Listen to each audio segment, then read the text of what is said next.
भाई कर चुके हैं और यही लोग करवाए थे, लेकिन जब आदेश आया है तो भजन जरूर सुनाएंगे। कोई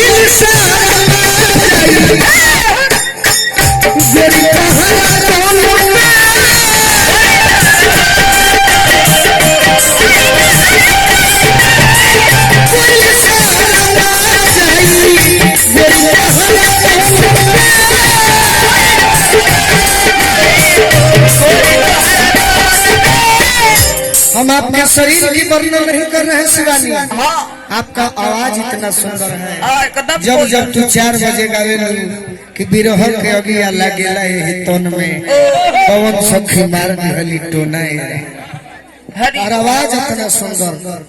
समय होई को सुन के जाई इतना मुठ बोले कोई सारा ना जाए गोरी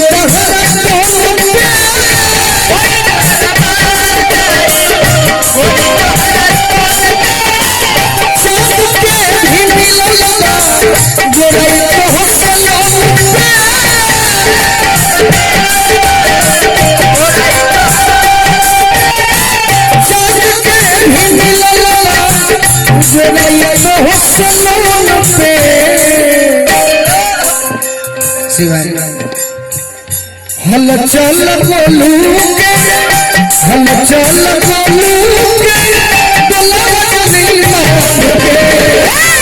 चलो हमने भजन हम ना गाई तो कुछ जरूर है। पुजारी जी हुई है जे हमरा के गाड़ी दे लगे कहे कि माई के मंदिर में तो भजन गाओ।